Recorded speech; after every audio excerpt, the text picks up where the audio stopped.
ओम नमः शिवाय। हर हर महादेव। शिव पार्वती की जय। आप सभी भक्तों को अधिक मास की सोमवती अमावस्या की हार्दिक शुभकामनाएं। भक्तों, आज सोमवती अमावस्या है अधिक मास की, यानी कि पुरुषोत्तम माह की अधिक अमावस्या ज्येष्ठ माह की।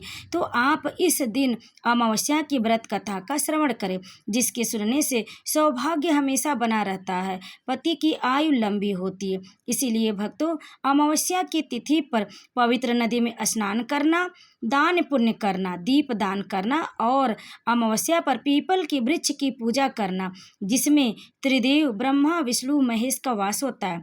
तो आप इस दिन पीपल की वृक्ष की पूजा करके परिक्रमा करें और एक घी का दीपक जलाकर रखें, जिससे आप पर भगवान शिव और माता पार्वती की कृपा आप सभी पर सदैव बनी रहेगी। तो आइए भक्तों, श्रद्धा और भक्ति के साथ आज सोमवार को पड़ने वाली सोमवती अमावस्या, जो सोमवार को पड़ी है, जिसे सोमवती अमावस्या कहते हैं, तो आज हम सुनेंगे सबसे पहले सोमवती अमावस्या की कथा। उसके बाद हम सुनेंगे सोमवार की व्रत कथा, शिव चालीसा और आरती। तो आपको सभी कथाएं इसी में वीडियो में आपको प्राप्त हो जाएंगी। तो आप सोमवार की इन कथाओं का श्रद्धा और भक्ति के साथ श्रवण कर लें। आप पर भगवान विष्णु, माता लक्ष्मी, श्री हरि और भगवान शिव की कृपा सदैव बनी रहेगी। आइए भक्तों, श्रद्धा और भक्ति के साथ सुनते हैं सबसे पहले सोमवती अमावस्या की व्रत कथा, यानी कि अमावस्या की कहानी। सोमवती अमावस्या व्रत कथा के अनुसार एक गरीब ब्राह्मण परिवार था। उस परिवार में पति, पत्नी एवं उसकी एक पुत्री भी थी। उसकी पुत्री समय के गुजरने के साथ साथ धीरे धीरे बड़ी होने लगी।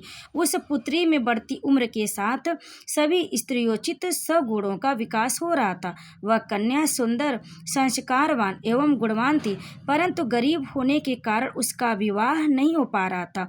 एक दिन उस ब्राह्मण के घर एक साधु महाराज पधारे। साधु उस कन्या की सेवा भाव से अत्यंत प्रसन्न हुए। कन्या को लंबी आयु का आशीर्वाद देते हुए साधु ने कहा कि इस कन्या के हाथ में विवाह योग्य रेखा नहीं है। तब ब्राह्मण दंपति ने साधु से इसका उपाय पूछा। कन्या ऐसा क्या करे जिससे हाथ में विवाह योग्य बन जाए? साधु महाराज ने कुछ देर विचार करने के पश्चात अपनी अंतर्दृष्टि में ध्यान करके बताया कि कुछ ही दूरी पर एक गांव में सोना नाम की एक धोबी रहती है, जो अपने बेटे और बहू के साथ रहती है, जो बहुत ही आचार विचार एवं संस्कार संपन्न तथा पतिपरायण है। यदि यह सुकन्या उस धोबिन की सेवा करे और वह महिला इसकी शादी में अपने मांग का सिंदूर लगा दे तथा इसके बाद इस कन्या का विवाह हो जाए, तो इस कन्या का वैवाहिक योग मिट सकता है। साधु ने यह भी बताया कि वह महिला कहीं बाहर आती जाती नहीं है। यह बात सुनकर ब्राह्मणी ने अपनी बेटी से धोबिन की सेवा करने का प्रस्ताव रखा। अगले दिन से ही कन्या प्रातः काल ही उठकर सोना धोबिन के घर जाकर साफ सफाई एवं सारे कार्य करके अपने घर वापस आने लगी।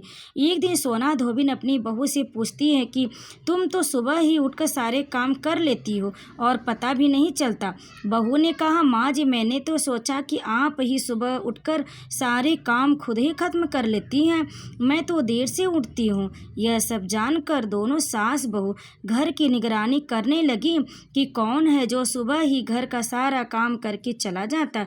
कई दिनों के बाद धोबी ने देखा कि एक कन्या मुख ढके अंधेरे में घर में आती है और सारे काम करने के बाद चली जाती है। जब वह जाने लगी तो सोना धोबिन उसके पैरों पर गिर पड़ी। पूछने लगी कि आप कौन हैं और इस तरह छुपकर मेरे घर की चाकरी और काम क्यों करती हैं? तब कन्या ने साधु द्वारा कही गई सारी बात बताई। सोना धोबिन पतिपरायण थी, अतः उसमें तेज था। वह तैयार हो गई। सोना धोबिन के पति थोड़ा अस्वस्थ थे। उसने अपनी बहू से अपने लौट आने तक घर पर ही रहने को कहा। सोना धोबिन ने जैसे ही अपने मांग का सिंदूर उस कन्या की मांग में लगाया, सोना धोबिन का पति मर गया। उसे इस बात का पता चल गया। वह घर से निराजल ही चली थी। यह सोच कर कि रास्ते में कहीं पीपल का पेड़ मिलेगा तो उसे भंवरी देकर और उसकी परिक्रमा करके ही जल ग्रहण करेगी। उस दिन सोमवती पार्वती अमावस्या थी। ब्राह्मण के घर मिले पुए पकवान की जगह उसने ईंट के टुकड़ों से 108 बार भौरी देकर 108 बार पीपल के पेड़ की परिक्रमा की और उसके बाद जल ग्रहण किया। ऐसा करते उसके पति के मृत शरीर में वापस जान आ गए। धोबिन का पति फिर से जीवित हो उठा। तो प्रेम से बोलिए भगवान शिव की जय, भगवान विष्णु की जय। भक्तों, अब आइए सुनते हैं सोमवार की व्रत कथा। एक बार किसी एक नगर में एक साहूकार रहता था। उसके घर में धन की कोई कमी नहीं थी, लेकिन कोई संतान न होने के कारण वह बहुत दुखी था। संतान प्राप्ति के लिए वह हर सोमवार को व्रत रखता था और पूरी श्रद्धा के साथ शिव मंदिर जाकर भगवान शिव और माता पार्वती की पूजा करता था। उसकी भक्ति देखकर एक दिन माँ पार्वती प्रसन्न होकर भगवान शिव से साहूकार की मनोकामना पूर्ण करने का निवेदन किया। पार्वती जी के आग्रह पर भगवान शिव ने कहा कि हे पार्वती, इस संसार में हर प्राणी को उसके कर्मों का फल मिलता है और जिसके भाग्य में जो उसे भोगना ही पड़ता है। लेकिन पार्वती जी ने साहूकार की भक्ति देखकर उसकी मनोकामना पूर्ण करने की इच्छा व्यक्त की।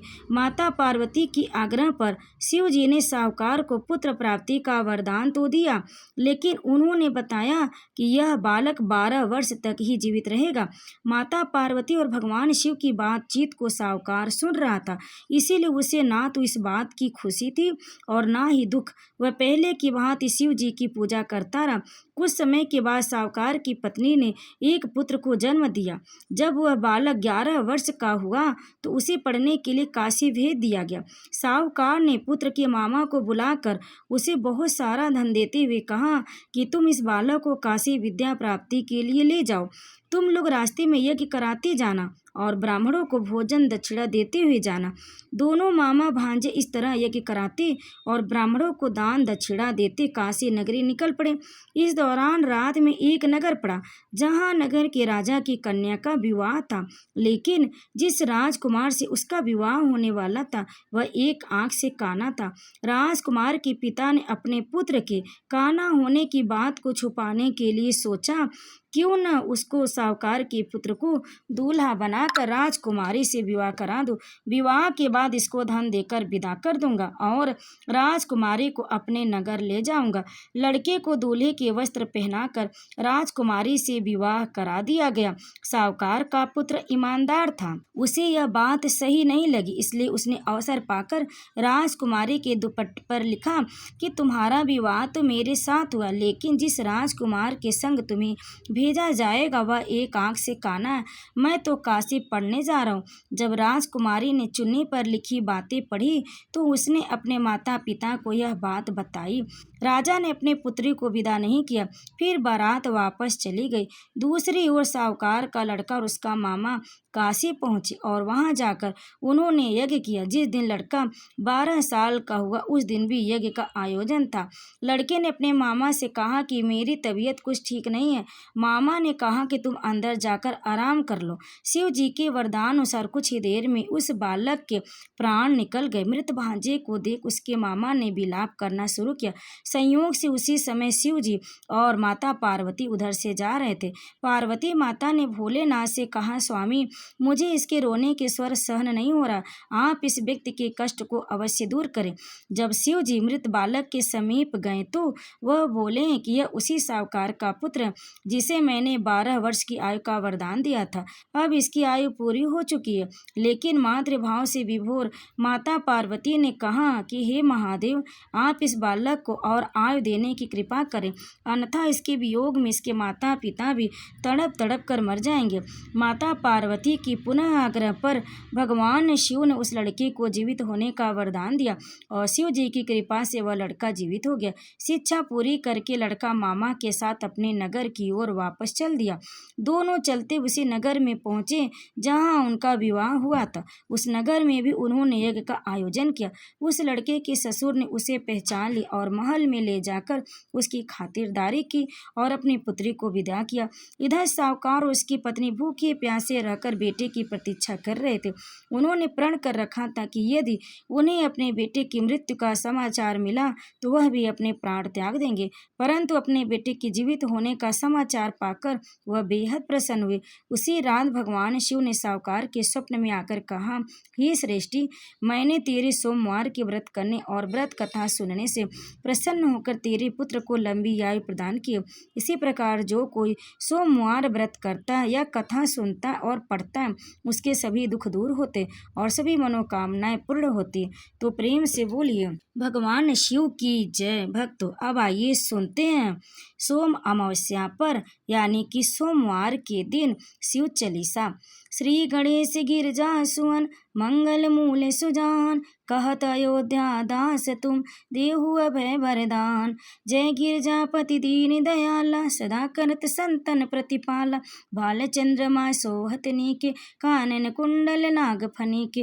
अंग गौर सिर गंग बहाय, मुंड माल तन छारे लगाए। वस्त्र काल बाघंबर सो, छवि को देखि नाग मन मोह। मैना मातु की हवे दुलारी, वाम अंग सोहत छवि नारी। कर त्रिशूल सोहत छवि भारी, करत सदा शत्रुन छयकारी। नंदी गणेश सोहे त कैसे, सागर मध्य कमल है जैसे। कार्तिक श्याम और गणराव, या छवि को कई जाते न काऊ। देवन जबहि जाय पुकारा, तबहि प्रभु दुख आप निवारा। किया उपद्रव तारक भारे, देवन सब मिले जुमहि जुहारे। तुरत सड़ानन आप पठायो, लवनी में सम मार गिरायो। आप जलंधर असुर संहार, सुयस तुम्हार विदित संसार। त्रिपुरासुर सन युद्ध मचाई, सबहि कृपा कर लीन बचाई। किया तपहि भागीरथ भारी, पूरब प्रतिज्ञा तासु पुरारी।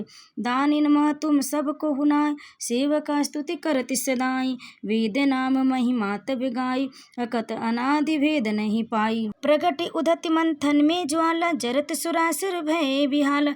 किन्हीं दया तह करी सहाई, नीलकंठ तब नाम कहाई। पूजन रामचंद्र जब कीना, जीत के लंक विभीषण दीना। सहस कमल में हो रहे धारी, किन्न परीक्षा तबहि पुरारी। एक कमल प्रभु राखे जोई, कमल नयन पूजन चह सोई। कठिन भक्ति देखी प्रभु शंकर, भये प्रसन्न दिए इच्छित वर। जय जय जय अनंत अविनाशी, करत कृपा सबके घटवासी। दुष्ट सकल निति मोहि सतावे, भ्रमत रहो मोहि चैन न आवे। त्राहि त्राहि मैं नाथ पुकारो, यही अवसर मोहि आन उबारो। लय त्रिशूल शत्रुन को मारो, संकट से मोहि आन उबारो। मात पिता भ्राता सब होई, संकट में पूछत नहीं कोई। स्वामी एक है आस तुम्हारी, आय हरऊ मम संकट भारी। धन निर्धन को देत सदाई, जो कोई जाचे सो फल पाई। स्तुति के ही विधि करे तुम्हारी, क्षमो नाथ अब चूक हमारी। शंकर हो संकट के नाशक, मंगल कारण विघ्न विनाशन। योगी यति मुनि ध्यान लगावे, सारद नारद शीस नवावे। नमो नमो जय नमः शिवाय, सुर ब्रह्मादिक पार न पाए।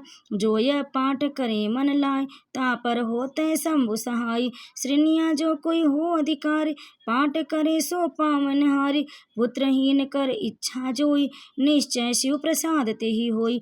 पंडित त्रयोदशी को लावे, ध्यान पूर्वक होम करावे। त्रयोदशी व्रत करे हमेशा, ताके तन नहीं रहे कलेसा।